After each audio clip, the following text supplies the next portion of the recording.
하나님의 백성된 성도들이 이 땅에서 누릴 수 있는 최고의 복은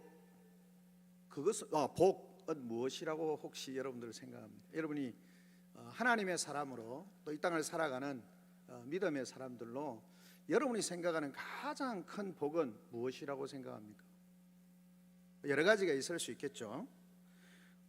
안정적인 직장을 가지고 있는 것도 복일 수 있고요. 또 값비싼 자동차를 갖고 있는 것도 복일 수 있습니다. 또 좋은 집을 갖고 있는 것도 복이 될 수가 있고요. 또 우리의 자녀들이 잘 자라는 것, 그것도 하나님의 복이죠. 또 우리가 건강하거나 명예를 가지는 것, 그것도 복일 수 있습니다. 사실 이 모든 것이 분명 축복입니다. 하지만 최고의 축복은 아닌 것이죠. 왜냐하면 성경에 의하면 이 모든 것들은 곧 사라지는 안개와 같다라고 그렇게 말씀하고 있기 때문에 그렇습니다. 우리가 사는 건강, 재물, 값비싼 차, 우리가 좋아하는 어떤 기기들, 우리가 좋아하는 그 모든 것들이 참 하나님 주셔서 감사하고 복이지만, 근데 그것은 하나님이 그냥 없이 하시면 안개와 같이 순식간에 사라지는 것이기 때문에 그렇다라고 그렇게 말씀합니다. 그러면서 성경이 우리에게 말씀하시는 하나님 나라의 백성이 누리는 최고의 복이라고 하는 것이 뭐냐? 그것은 바로 하나님의 임재하심과 하나님과 동행하는 그런 하나님의 임재를 경험하고 임재하시는 하나님께서 우리의 삶에 동행하시고 우리의 삶 가운데 베푸시는 은혜가 가장 큰 복이다. 즉 임마누엘의 복이 우리에게 가장 큰 복이다 라고 그렇게 말할 수 있겠습니다. 여러분이 혹 그렇게 생각하시긴 하지만 동의는 하기도 하고 또 마음으로 그렇게 생각하긴 하지만 실제 우리의 삶 속에서 우리는 맞습니다. 그건 근본적으로 우리가 하나님 복이라고 생각하고 우리가 이 땅을 살아가면서는 다양한 세상이 주는 유익과 어떤 혜택을 누리는 것, 그것이 복이 아닐까 생각할 수도 있겠습니다. 분명한 것은 성경이 우리에게 말하는 가장 큰 복, 최고의 복은 바로 하나님의 임재 가운데 하나님의 임재하심을 경험하고 하나님의 임재하심 가운데 살아가는 우리의 삶, 그것이 가장 복된 것이다 라고 하는 것을 우리에게 말씀해 주고 있습니다. 오늘 우리가 읽었던 이 출애굽기는 40장으로 되어 있습니다. 여러분, 많은 성도들이 출애굽기 이렇게 생각하면 뭘 많이 생각합니까? 보통 우리는 출애굽기 이렇게 생각하면 애굽에서 출애굽하는, 그래서 하나님께서 나타나셔서 모세를 부르시는 장면부터 시작해서 또 하나님께서 그 모세를 통하여서 완악한 바로 앞에서 놀라운 기적을 베푸시는 것, 하나님의 심판, 그것을 보게 되어지는 것이고, 홍해가 갈라지고 이런 것들에 대해서 출애굽기에 늘 우선적으로 생각을 합니다. 맞습니다. 근데 사실은 출애굽기는 1장부터 18장까지의 내용을 주로 많이 기억하죠. 출애굽하고 홍해를 건너고 하나님의 기적을 경험하고 이런 것들에 대해서 많이 생각합니다. 그런데 사실은 이 앞의 내용만큼 중요한 것이 뭐냐면 뒤에 나타나는 25장부터 40장까지에 나타나는 내용이 뭐냐면 성막과 관련해서 나타나는 내용입니다. 그러니까 출애굽기에 대해서 우리는 보통 출애굽 내용 이렇게 하면 모세를 부르시고 애굽에 내려가서 바로 그 애굽의 신들을 그다음 징벌하시고 하나님의 심판을 내리시고 홍해를 건너고 이런 것까지는 잘 생각하는데 뒤에 부분에 있어서 성막과 관련해서 우리가 잘 생각하지 않을 때가 많이 있다라고 하는 것입니다. 그런데 사실은 25장부터 40절까지는 굉장히 중요하게 성막에 대해서 말씀하고 있다라는 것입니다. 그래서 25장부터 31장까지는 하나님께서 주는 성막의 청사진, 우리가 설계도처럼 청사진을 이야기를 하고 있고, 35장부터 그렇게 40장까지는 실제 성막을 건축하는 그런 내용을 기록을 하고 있는 것을 보게 되어집니다. 그렇게 보면 출애굽권의 앞부분은 출애굽에서 시내산까지 또는 그곳에서 하나님께서 성막에 대해서 말씀을 하시고 그것을 실행하게 하시는 그런 모습을 우리에게 보여주고 있는 것이다 라고 하는 것을 보여줍니다. 그 말은 출애굽만큼 성막과 관계되어져서도 그만큼 중요하다는 사실을 우리에게 말씀해 주고 있는 것입니다. 그래서 출애굽 40장에 보면 이것을 다 정리하고 난 뒤에 성막을 40장에 보면 지금까지 만든 성막들에 대해서 모든 기구들에 대해서 기록을 합니다. 그것이 거룩하게 되어졌다는 것, 성막이 완공된 모습을 보여주는 거죠. 그래서 1절부터 8절까지는 지성소와 성소 또 뜰 주위의 포장들을 어떻게 설치할 것인가에 대해서 그리고 그것에 대한 지침을 우리에게 알려주고 있습니다. 9절부터 15절까지는 이 성막의 각 기구들, 성막 안에 있는 각 기구들에 대해서 또는 제사장들에게 관유를 발라서 그것들을 거룩하게 하는 부분에 대해서 말씀을 하고 있는 것이죠. 그리고 16절부터 33절까지의 내용을 보면 제작된 성막 기구들을 하나님이 주신 그런 지침, 그 지시를 따라서 제자리에 배치하는, 그래서 겉으로 그 성막을 짓고 그 안에 지성소와 성소와 지성소를 만들고 거기에 각양 기구들을 뜰에서부터 시작해서 각양 성전의 기구들을, 성막의 기구들을 만들고 그것을 이제 배치를 하고 있는 그런 모습을 보게 되었습니다. 그리고 오늘 우리가 읽었던 본문에서 끝으로 이 34절 38절은 완성된 성막에 하나님께서 영광으로 임재하신다라고 하는 것을 보여주고 있는 것입니다. 하나님이 임재하시는 모습은 결국 하나님께서 이 성막을 인정하신다는, 왜냐하면 하나님이 말씀하셨고 하나님의 명령을 따라서 그 성막을 지었기 때문에 하나님이 성막을 다 짓고 난데 그곳에 임재하신다라는 것은 그 성막을 하나님이 인정하신다라고 하는 것을 우리에게 보여줍니다. 그래서 우리가 읽었던 것처럼 이 성막을 통하여서 이제 하나님의 임재가 나타나고 그리고 하나님의 영광이 가면 그 성막도 옮기고 하나님의 영광이 머무르면 그 성막도 멈추어서는 그런 모습을 보게 되어지는 것입니다. 그래서 가나안 땅을 향해서 나아가는 그 행진하는 내용을 우리에게 보여주고 있고 구름 기둥과 불 기둥으로 그렇게 인도함을 받는 모습을 보게 되어지는 것입니다. 결국 이 불 기둥과 구름 기둥은 이 백성을 인도하는데 이 차이가 있다면 하나님의 성막의 유무입니다. 이 광야에서 성막은 이스라엘의 진영 한가운데 있고 그 성막을 짓고 나면 전후좌우로 12지파가 전후좌우로 나누어서 그렇게 이 성막을 중심으로 배치해서 그 수경한다 할까요? 그곳에 이제 진을 치고 그 하나님의 성막이 떠날 때까지 움직일 때 같이 움직이고 그렇게 모여 있는 그런 모습을 보게 되어지는 것입니다. 그게 뭐냐면 하나님이 이스라엘 백성과 함께 계신다. 이스라엘 백성들 가운데 하나님이 임재해 계신다라고 하는 사실을 우리에게 보여주고 있는 것입니다. 자, 이것을 보면 하나님께서 성막이 친히 임재하신, 성막에 친히 임재하신 사건은 아주 중요한 의미를 갖는다는 것을 우리에게 보여주고 있습니다. 그래서 하나님께서 성막을 만들라고 명령하셨고 그것이 만들어진 이후에는 친히 그 성막에 임재하시는 그 사건을 우리에게 보여주는데 이 사건은 매우 중요합니다.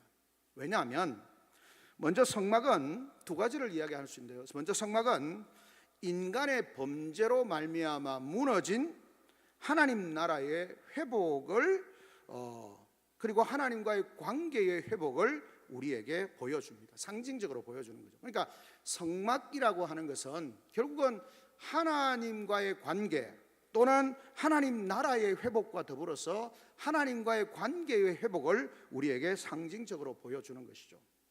우리가 창세기 나오는 것처럼 첫사람 아담과 하와는 에덴 동산에서 어떻게 했습니까? 하나님과 친밀하게 교제하면서 하나님의 대리 통치자로서 하나님 나라를, 하나님이 창조하신 그 세상을, 그 당시에는 범죄가 들어오지 않았으니까 하나님 나라를 통치했습니다. 그러니까 아담과 하와가 하나님의 말씀을 따라서 하나님의 통치하에서 하나님의 대리인으로 그 세상을 통치하고 다스린 것이죠. 그런데 깨어졌죠. 범죄로 말미암아 그 관계가 하나님 나라가 깨어지고 하나님과의 관계가 깨어지는 그런 일들이 발생하게 되어지는 것입니다. 그래서 하나님께서는 그들을, 이스라엘 백성 모든 인류와 하나님과의 관계를 회복하게 하기 위해서 하나님께서 그 인류가 간절히 회복되어지기를 원하는데, 그 회복을 위해서 하나님이 만드신 것이 뭐냐면 바로 성막이라는 것입니다.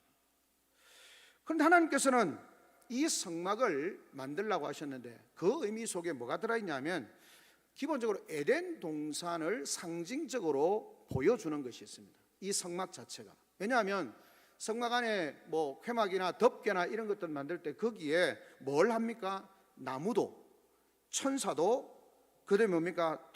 그다음에 꽃들, 뭐 이런 것들을 수놓게 합니다. 그 막 이렇게 외형 이게 휘장을 밖에 치는 거 말고 성막 안에 외장 덮개와 내장 덮개 이런 것들 속에 뭘 수놓게 하냐면 나무도, 꽃들도, 새들도, 그리고 하나님의 천사들도 그렇게 만들게 하는 것입니다. 그러니까 그 속에 에덴 동산의 어떤 요소들을 그곳에 넣어두는 것입니다. 거기다가 하나님은 성막에 거하시면서 하나님의 백성과 교제하시겠다고 말씀하셨습니다. 그러니까 그 외형적인 나무나 이런 어떤 천사들도 만들고 난 뒤에 하나님이 그곳에서 그 백성과 교제하시겠다고 약속하신 거죠. 그렇게 보면 이 성막 자체가 하나님의 에덴, 상실되어진 에덴을 회복하는 새 에덴에 대한 그런 모습으로 하나님께서 보여주시고, 거기에 가장 중요한 게 뭐냐면 에덴 동산에 하나님이 임재하셔서 아담과 하와와 교제하셨던 것처럼 이곳에서 하나님이 임재하셔서 그 백성과 교제하기를 원하신다라고 그렇게 말씀을 하고 있는 거죠. 그래서 구원받은 하나님의 백성들은 이 성막을 통해서 뭘 합니까? 하나님의 생명, 위로부터 오는 생명과 지혜와 영광과 위로를 풍성하게 그렇게 경험하게 되어지는 거죠.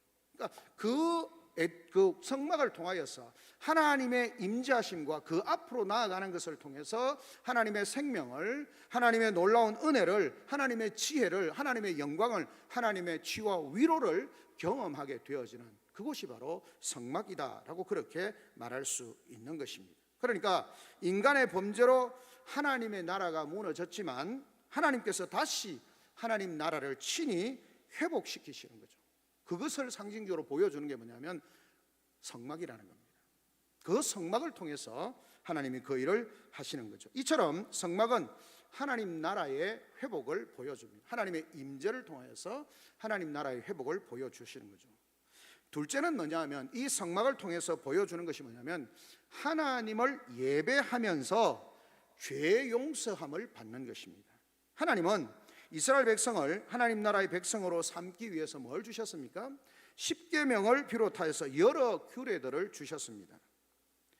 근데 그 내용이 출애굽기와 레위기에 자세하게 나옵니다. 십계명을 통하여서 그 십계명과 관련되어져 있는 관습법, 그러니까 이런 뭐랄까요, 관례에 관계된 제사를 지내고 뭐 병든 사람들을 어떻게 하고 이런 여러 가지 세세하게 세부적으로 그것을 정리합니다. 십계명과 더불어서 그 실행적인 부분에 대해서 말씀을 하고 있는 거죠. 그런데 그걸 쭉 읽다 보면 우리 연약한 인간이 이것을 온전히 지킬 수 있을까? 지킬 수 없다라는 것입니다. 그건 불가능합니다. 그래서 하나님은 어떻게 하십니까? 그 백성 가운데 성막을 지으시고 그 성막을 통해서 죄를 용납하시는 죄 사함의 은혜를 베풀어 주시겠다고 말씀하시는 겁니다. 그래서 어떻게 합니까? 대제사장이 그 이후입니다만 어떻게 합니까? 1년에 한 번씩 속죄제, 그 날에 피를 가지고, 짐승의 피를 가지고 지성소 안으로 들어가서 그 백성들의 죄를 사함을 받는 그런 속죄일을 지나게 되어지는 것이죠. 그래서 하나님 나라 백성으로 회복된 이스라엘 백성은 성막 안에서 임재하시는 하나님을 예배합니다. 그러면서 그 예배를 통하여서 하나님의 죄사함의 은혜를 경험하게 되는 것이죠. 사실 그 이전에 이 성막이 생기기 전에 어떻게 했습니까? 아브라함이나 야곱처럼 이전에도 제단을 쌓아 예배했습니다. 그러나 이제부터는 더 분명하게 정확하게 그렇게 항상 임재하시는 그 하나님을 보여주시는 것으로 성막의 제사를 우리에게 허락하여 주신 것입니다. 그래서 하나님을 높이는 거죠. 하나님을 예배하는 것입니다. 자, 이처럼 하나님의 임재가 있는 성막에서 예배를 통해서만이 하나님의 생명과 하나님의 지혜와 하나님의 능력과 하나님의 영광을 누릴 수 있게 되는 겁니다. 그래서 성막에서 하나님을 예배하는 것을 통해서 다시 말씀드린 것처럼 생명과 지혜와 능력과 영광을 누리게 되는 거죠. 다른 데 가서 이것을 누릴 수 있느냐? 누릴 수가 없다라는 것입니다. 오직 하나님이 임재하시는 그곳에서 예배를 통하여서 이 모든 생명과 영광과 능력과 축복을 누리게 되어진다라고 그렇게 말씀하고 있는 것입니다. 이처럼 하나님의 백성에게 있어서 최고의 복은 바로 하나님의 임재입니다.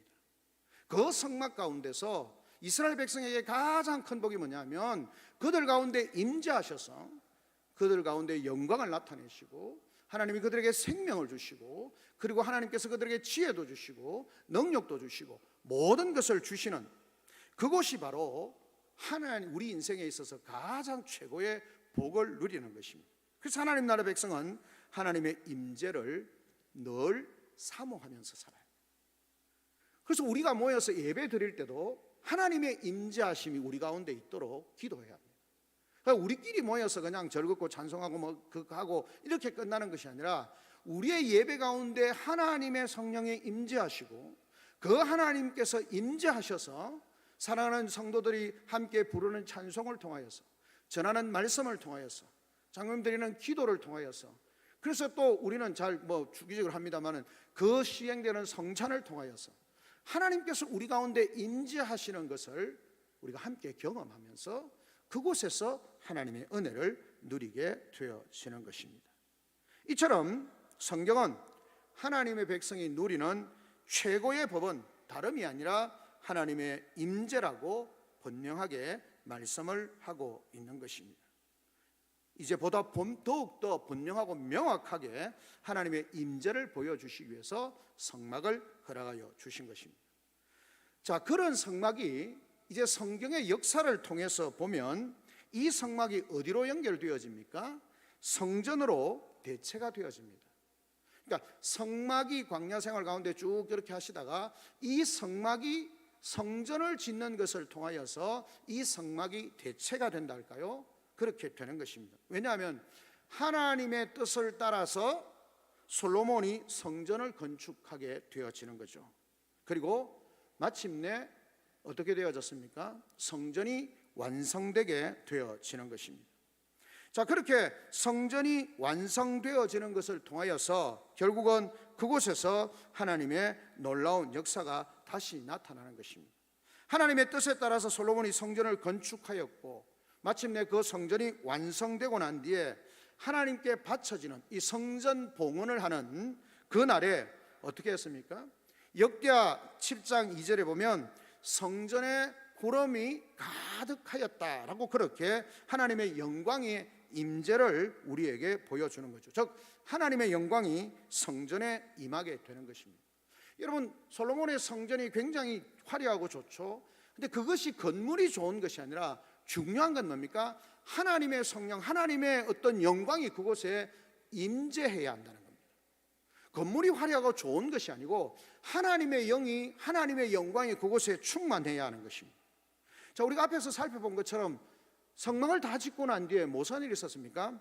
오늘 우리가 읽었던 본문의 말씀처럼 어떻게 했습니까? 모세가 회막에 들어갈 수 없으니 이 34절에 구름이 회막에 덮이고 여호와의 영광이 성막에 충만하였다.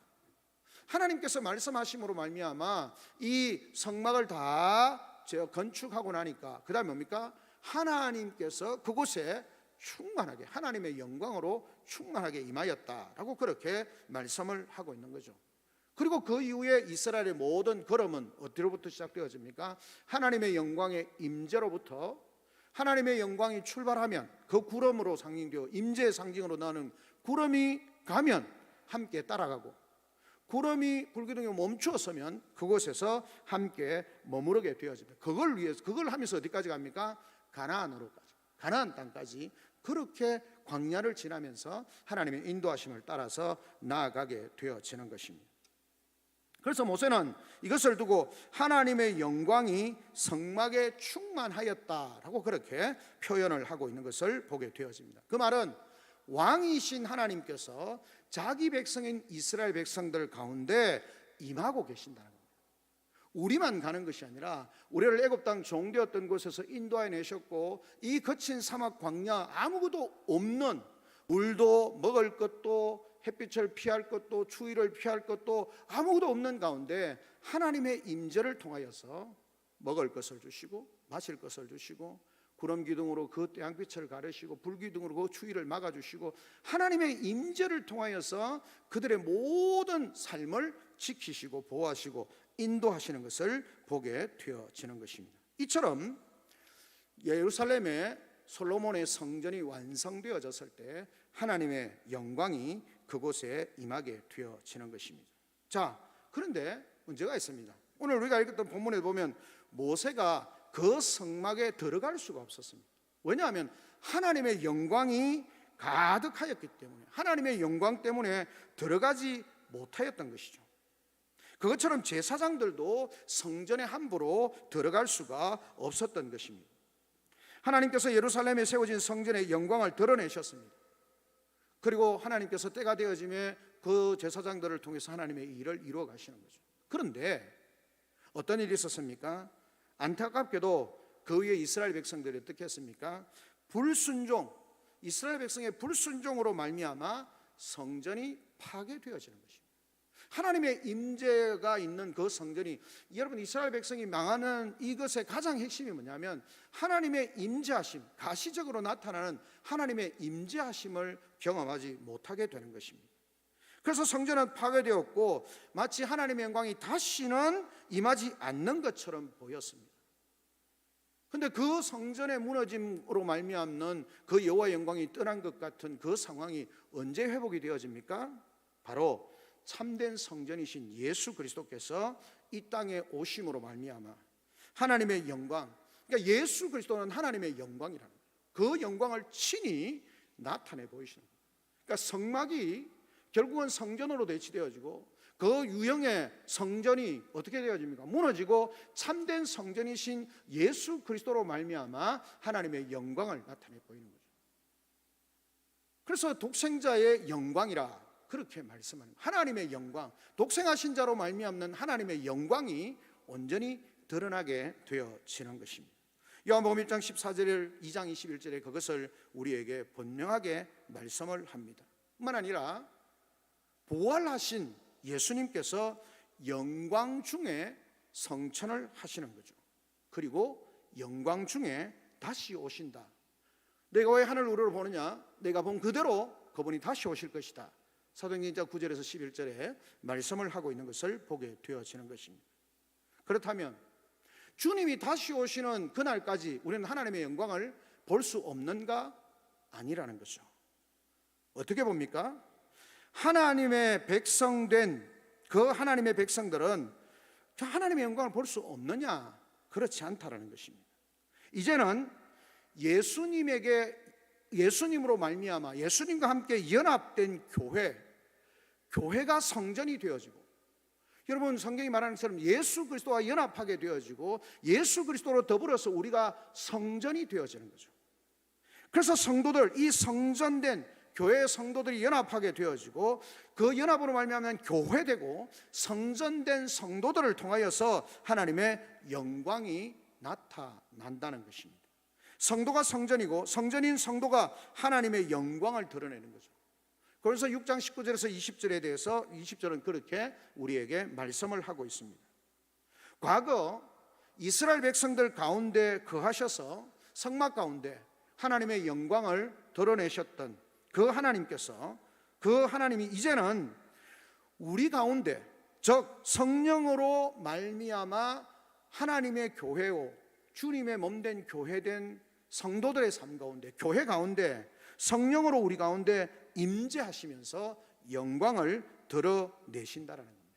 그 말은 주님의 성전된 이 교회를 통하여서, 교회가 이 건물을 상징하는 것이 아니라 예수 그리스도의 이름으로 모여서 예수 그리스도의 이름으로 교회된 우리 금호교회, 이 금호교회가 모이는 금호교회 당이 아니고 금호교회를 통하여서 하나님이 영광을 나타내시는 거예요. 교회는 하나님의 영광을 드러내는 공동체가 되어야 합니다.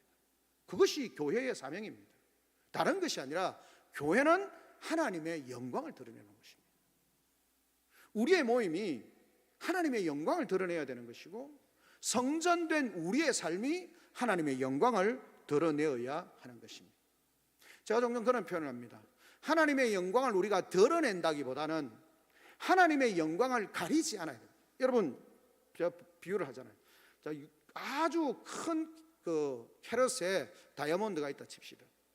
그 다이아몬드는 본래 다이아몬드로서의 가치가 있고 아주 아름다운 것입니다. 문제는 그 아름다운 다이아몬드에 온갖 오물이나 이런 것들이 덕지덕지 붙어 있음으로 말미암아 그 보배로운 정말 귀하고 아름답고 멋진 그 다이아몬드를 드러내지 못하는 거죠. 마치 성도들의 삶이 하나님의 말씀을 따라 살지 못하는 것은 이 영광스러운, 본래 영광스러운 교회였고, 본래 이 교회를 통해서 하나님의 영광이 드러나야 되는데, 이 성도들의 삶이 하나님의 말씀대로 바르게 살지 못함으로 말미암아 하나님의 영광을 가리고 있는 겁니다. 그래서 우리가 하나님의 말씀을 따라 회개하고 하나님의 은혜 가운데 우리의 삶이 새로워지면서 세상 사람들은 성도의 변화됨과 그 삶을 통해서 교회 공동체 안에 성령의 능력으로 역사하시는 하나님의 영광스러운 그 하나님의 영광을 교회를 통하여서, 성도를 통하여서 보게 해야 하는 것입니다. 교회는, 성도는 이 세상 가운데 하나님의 영광을 드러내는 공동체이고 드러내는 존재여야 한다는 것입니다. 마치 그 성막에 하나님의 영광이 임하는 것처럼, 그래서 모두가 보는 것처럼, 성전에 하나님의 영광이 임하여서 사람들이 보는 것처럼 교회에 하나님의 영광이 임하는 것이고, 성전된 교회의 성도의 삶을 통해서 하나님의 영광이 드러나야 한다라고 하는 것을 우리에게 말씀해 주고 있는 것입니다. 우리가 질문을 하게 되는 거죠. 우리 교회를 통해서 하나님의 영광이 드러나고 있는가? 내 삶을 통해서 하나님의 영광이 드러나고 있는가? 정말로 우리는 우리 교회를 통하여서 하나님의 영광이 드러나기를 원하는가? 정말 나는 내 삶을 통해서 하나님의 영광이 나타나기를 원하는가? 하나님의 성령이 함께 하시는 성도의 모임이 교회이고, 그 교회인 성도가 하나님의 영광을 드러내야 하는 것입니다. 그래서 우리는 질문합니다. 끊임없이 질문해야 하는 거죠. 내 말과 내 생각과 내 행동이 하나님의 영광을 드러내는 것 맞는가? 우리 교회의 결정과 행동과 모습들이 정말 하나님의 영광을 드러내는 것이 맞는가? 교회가 어떤 일을 결정을 하거나 어떤 일을 실행을 할 때 늘 우선적으로 생각해야 되는 것이, 이게 하나님의 뜻인가? 그 하나님의 뜻을 이루는 것을 통해서 하나님의 영광이 드러나는가? 라고 하는 것입니다. 왜요? 왜 그렇게 돼야 됩니까? 오늘 말씀처럼 하나님이 우리 가운데 임재하신다면, 우리 교회가 하나님의 임재하심이 확실한 교회라면, 내 삶이 하나님의 임재가 확실한 성도의 삶이라면, 그 하나님의 임재를 통하여서 하나님의 영광이 드러나야 한다는 사실입니다. 말씀을 정리합시다. 사랑하는 성도 여러분, 우리가 추구하는 최고의 축복은 무엇입니까? 우리 금호교회가 추구하는, 가장 궁극적으로 추구하는 것이 뭡니까? 내가 이 땅을 살아가면서 그리스도인으로 구원받은 하나님의 백성으로 내가 추구하는 바가 무엇입니까? 내가 하나님에게 복 받기를 원합니다. 하나님, 내가 하나님의 복을 풍성히 받기를 원합니다라고 기도하고 소원할 때 그 복이 도대체 뭐냐? 내가 돈 많이 벌고 건강하냐? 맞죠? 그것을 통해서도 하나님의 살아계심이 증거되을 수 있으면 얼마나 좋겠습니까? 그것 자체가 아니라 그것을 통해서 하나님의 살아계심과 하나님의 영광스러우심을 드러내는 거죠. 그래서 제가 우리 교회 표를 삼았습니다. 제가 이 교회 보면 했습니다. 그전에도 그렇죠. 하늘을 이 땅에 심는 교회, 하나님의 영광스러운, 하나님이 기뻐하시고 영광스러운 교회를 세워가는, 영광스럽다는 교회 자체가 영광스러운 것이 아니라 우리 가운데 임재하시는 하나님으로 말미암아 그 영광스러운 하나님을 드러내는 것을 통해서 교회가 영광스러운 공동체가 되는 거죠. 성경은 우리에게 말씀합니다. 그 축복이 임마누엘, 즉 우리 가운데 임한 하나님의 임재라고 말씀하고 있습니다. 하나님의 임재는 말씀을 통해서 나눈 것처럼 생명과 회복과 지혜와 구원을 뜻하는 것입니다. 그렇지 않습니까? 완전하신 하나님의 은혜와 하나님의 영광이 우리 가운데 임한다. 그 영광 가운데 모든 악한 것은 떠나가게 되어지고, 모든 죽음은 떠나가게 되어지고, 모든 무지함은 떠나가게 되어지고, 모든 슬픔은 떠나가게 되어지고, 하나님의 임재하심을 통해서, 여러분 예수님이 사역하실 때도 주님이 말씀하시고 주님의 능력이, 주님의 영광이 그 귀신 들린 자 가운데 드러날 때 귀신 들린 자가 나가는 거죠. 그 병든 자들이 주님의 능력의 손길로 말미암아 주님의 영광과 능력이 그 속에 나타날 때 모든 질병이 떠나가는 겁니다. 그것이 단순히 지나가는 것이 아니라 주님의 능력과 영광으로 말미암아 그 모든 일들이 일어난다는 것입니다. 성경은 우리에게 말합니다. 우리는 예배를 통해서 또는 기도를 통해서 말씀 묵상을 통해서 또는 주님이 우리에게 주신 그 명령을 따라서 사명을 감당하면서 하나님의 임재를 경험해야 합니다. 기도 가운데 말씀을 깊이 묵상하는 가운데 우리 가운데 찾아오셔서 눈을 열어주시고 하나님의 말씀을 깨닫게 해주시는 그곳으로 인해 하나님의 영광을 경험해요. 간절히 기도할 때 우리 가운데 임재하셔서 하나님의 능력으로 영광으로 나타날 때 우리 속에 있는 모든 악하고 더러운 것들이 떠나가게 되는 것입니다. 우리의 마음, 상한 마음들이 하나님의 말씀과 성령의 위로를 통해서 역사하심을 통해서 하나님의 임재가 우리 가운데 찾아올 때 내가 너의 아픔을 알고 내가 너의 슬픔을 알고 내가 너의 고통을 알고 임재하셔서 우리를 안아주시고 우리를 치유하시고 우리를 회복하시는 그 하나님의 놀라운 역사를 경험할 수 있게 되는 것입니다. 사랑하는 성도 여러분, 우리에게 있어서 가장 영광스러운 축복은 바로 하나님이 우리 가운데 임재하시는 거죠. 출애굽한 이스라엘 백성들이 광야를 지날 때 그 출애굽 1년을 지나고 시내 산에서 하나님께서 말씀하시고 가장 먼저 성막을 통해서 당신이 함께 하시겠다. 내가 너희와 함께 하겠다. 가장 무서운 저주가 뭡니까? 내가 너와 함께 하지 않겠다. 가데스 바네아에서 이스라엘 백성들이 불순종하고 울며 불고 할 때 하나님 어떻게 합니까?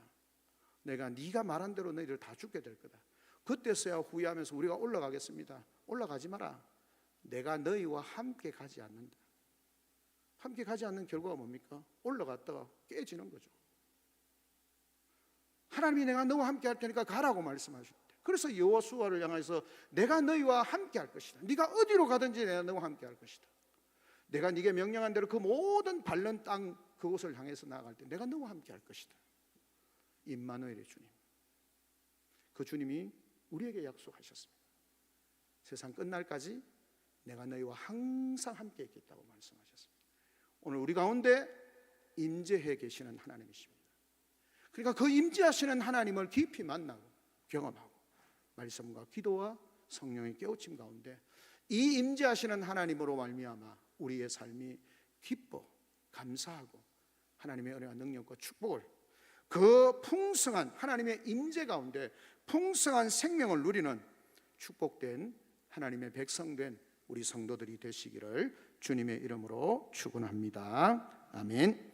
우리 시간 내가 참 목사를 만나 하나님 앞에 기도하며 나아가겠습니다. 하나님, 우리에게 주신 말씀을 감사합니다. 우리는 늘 어떻게 보면 많이 듣기도 하고